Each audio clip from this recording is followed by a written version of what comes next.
Supreme Court directs disclosure of all Mallya assets to banks. This is breaking now, and I think we'll get you a quick perspective on the story in just a bit. But another step in the direction of getting Mr. Mallya to disclose his assets, and more importantly, liquidate them for the purpose of paying his lenders. And Arun Nair brings us the story. Arun, what else does the Supreme Court directive entail? Well, first thing that the direction from the Supreme Court is that the sealed envelope in which Vijay Mallya had disclosed the assets of his assets as well as his assets belonging to his wife and children should be made available to the petitioner banks, the lending banks led by State Bank of India. That consortium would be able to have those details. The Supreme Court has directed those details to be shared with the lending banks in this case, because the banks were pressing for these details. They were saying that for any meaningful settlement with Vijay Mallya, they want to know the details of his offshore assets as well as his domestic assets in this case. Now, the other thing which the Supreme Court has done is that it has directed DRT, Debt Recovery Tribunal in Bengaluru, to decide the case of these banks, which has been going on for the last 2-3 years. They have said that should be decided in 2 months' time period. Now, these are the two major things that are coming out from the Supreme Court today in Mallya case. This after Mallya had said that he does not intend to share these details with the lending banks, because he said that these were never given as a guarantee when loans were extended to him as well as his Kingfisher Airlines. That is what the reason he had told the court of not sharing these details of his overseas assets. But the court today directing these assets should be shared with the petitioner bank in this case. Also, the court has recorded that the questions that the court had put him, including that what is his probable date of return, he hasn't answered those in letter and spirit. That is what the court observed during the case hearing. His lawyer said that they have no Arun, thanks very much for giving us that update. I think Mr. R.S. Luna joins in to throw more perspective on the story. And Mr. Luna, I'll just add to more comments, more statements coming in from the Apex Court. The Supreme Court has asked the Debt Recovery Tribunal to settle the Mallya case in 3 months. Supreme Court has asked the lower court to dispose of Mallya loan default case soon enough. But the key highlight over here is the Apex Court asking for full disclosure of Mallya assets to banks. And this comes on the back of the fact that, banks have been complaining about how Mr. Mallya has not been cooperating with them.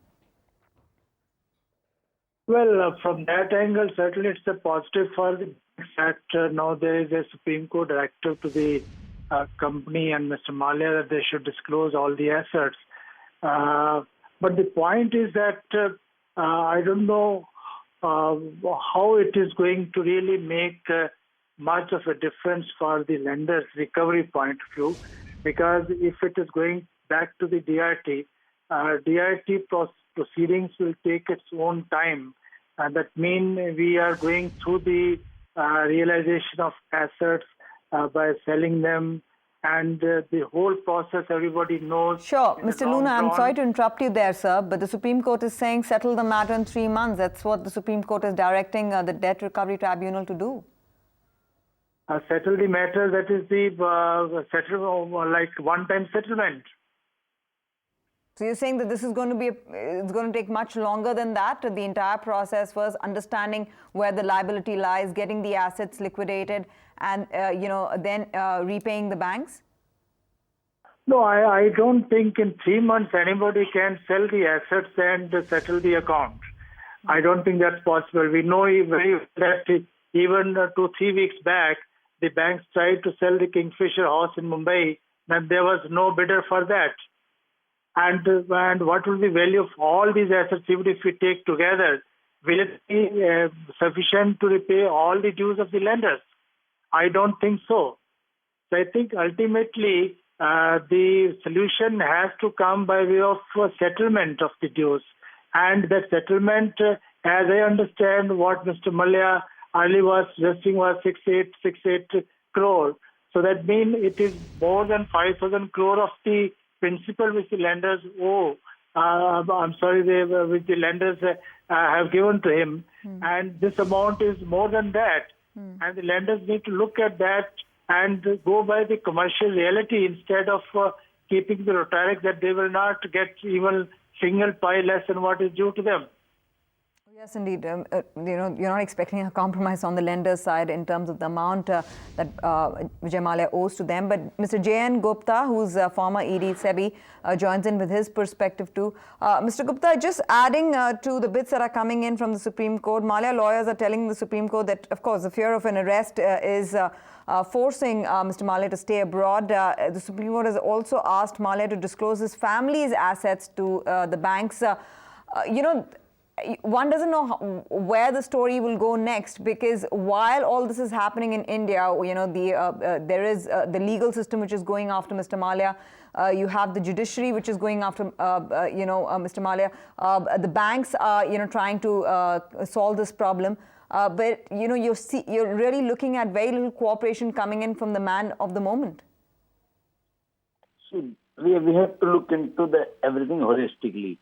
And it is not, let us not look at a chicken and egg story that who started first. The fact of the matter today is that Mr. Mallya is not in the country, and he says he will be arrested if he comes.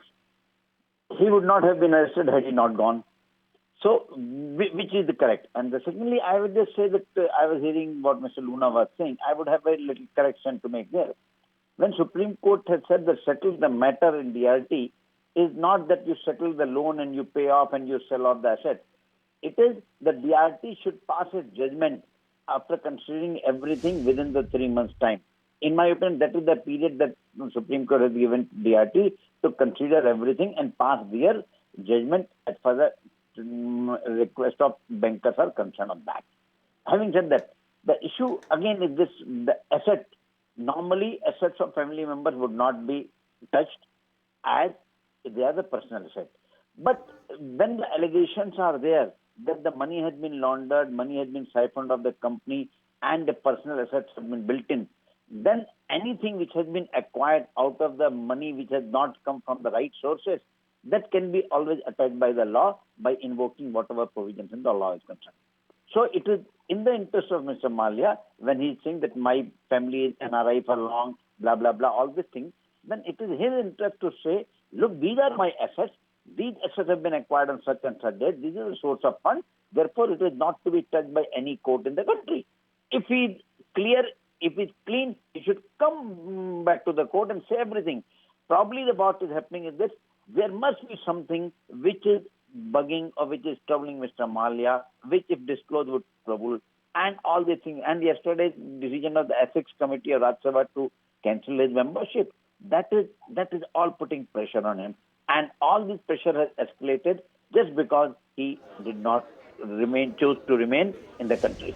Mr. Ranina, good afternoon, sir. This is Vijay Mallya joining in from the newsroom. If I could ask you, the way things have panned out today in the Supreme Court, clearly two things going in favor of banks. One, clearly Supreme Court laying out a roadmap saying 3 months expeditiously complete the hearing to DRT when it comes to a Mallya case. And clearly the bankers wanted to know assets of Vijay Mallya abroad. And clearly Supreme Court saying kindly give a list of the same to the banks. So clearly things going in favor of bank, at least as far as today's arguments goes in the Supreme Court.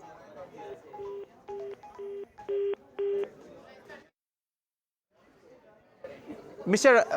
Luna, if I could come to you with the same question, can you take the same question that I was trying to refer to Mr. Ranina? We'll try and get him back on the line. I would agree with you. Certainly, prima facie, it is in favor of the banks because what they want, that is the assets should be disclosed and the DRT should dispose of the matter as early as possible. Certainly, both the directions are in favor of the banks. But I'm again repeating that these directions, as a matter of fact, may not yield much result, the immediate result which the banks or people are looking at.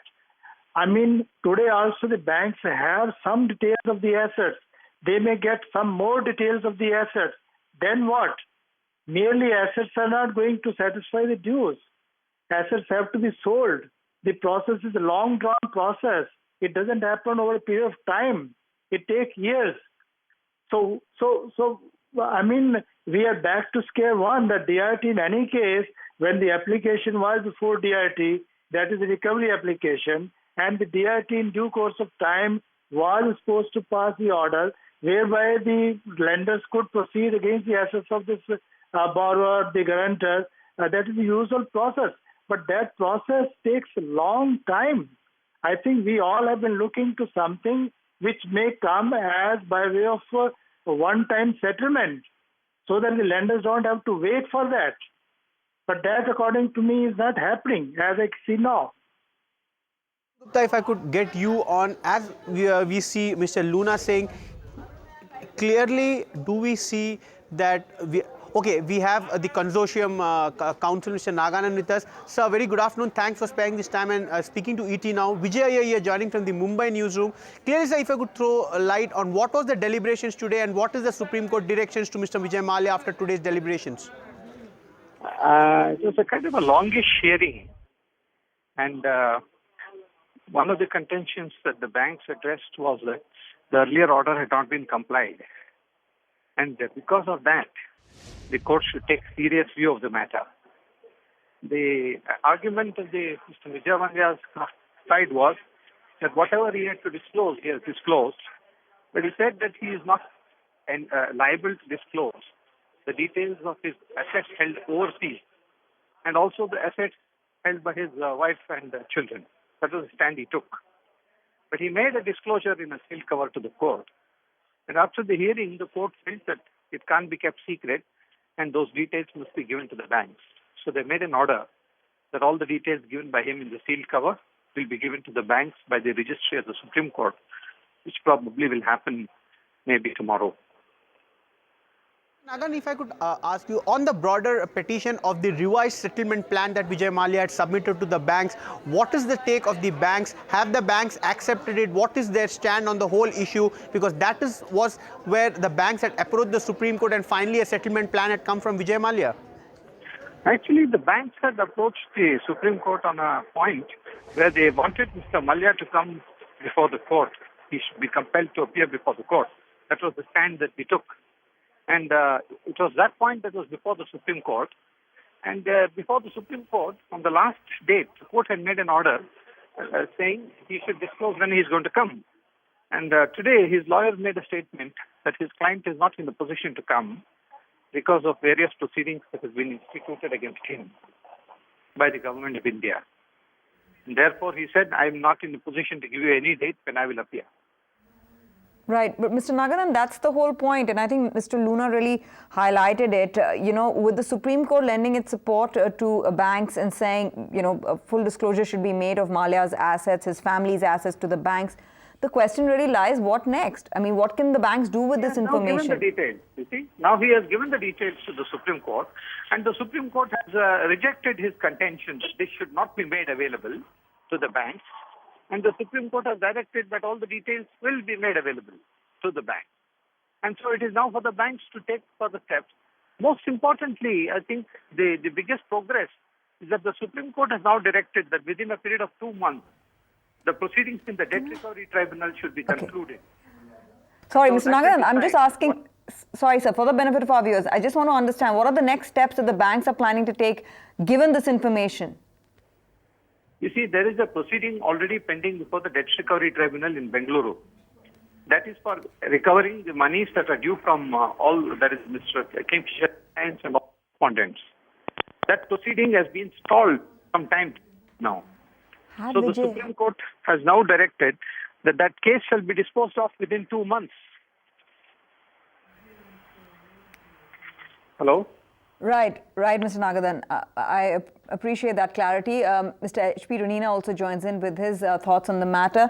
Mr. Ranina, as you've been hearing the discussion, yes, the Apex Court has lent its support to the banks. It's saying that there's going to be full disclosure of Mallya's assets as well as family assets to the banks. But what happens next? What's your own sense? What should be the next course of action from here? Because it's not like he's coming back and confronting the situation. No, the point is that he should not just come. If he doesn't want to come back, at least let him make the payment Let him send some amount of money and then give a commitment that he'll send the balance amount within a certain period of time. So this is what is very crucial. Because if he does not, pay the money, what we are concerned with is the payment of the money. And he has got enough assets. He himself can liquidate those assets and pay if he's genuinely desirous of, meeting his dues. So why is the question of doing all this? Of mere disclosing the asset is not enough. Let him show his bona fides by actually paying the money and then giving a schedule of paying for the balance amount. This is the only way he'll be able to redeem his image and be able to, once again be able to return to India. Otherwise, he'll be an abscond all his life. Right. And, how much pressure do you think can come in from the Debt Recovery Tribunal, which has been given 3 months by the Apex Court to settle the matter with Mr. Mallya? Well, the Debt Recovery Tribunal will, of course, do it immediately. But the question is, merely settling with him is not enough. As I said, some bona fide intention should be shown by actually showing the people the color of money. And he should therefore return at least a substantial part. If he said he's agreed to pay 3,000 crores, let him at least bring 3,000 crores and then ask for time to pay the balance 6,000 crores. That will really be the acid test of his bona fides. All right, Mr. Mr. Luna, thanks very much, Mr. Gupta, as well as Mr. Naganand, for joining us and giving us a 360-degree perspective on this developing story. The Supreme Court lending out its support and asking for full disclosure of Mallya's assets, his personal assets, as well as family assets to the banks, also indicating or rather directing the Debt Recovery Tribunal to settle the Mallya case within 3 months. Let's see what happens on that front going forward. For now, thanks very much for watching Breaking Now on ET Now. We'll come back with the top stories of the day in a bit. Find us on Facebook at facebook.com/ETNow and don't forget to click the like button. You can also follow us on Twitter at ETNowLive. To stay updated with all our programming, hit the subscribe button on our YouTube channel by logging on to youtube.com/user/ETNow.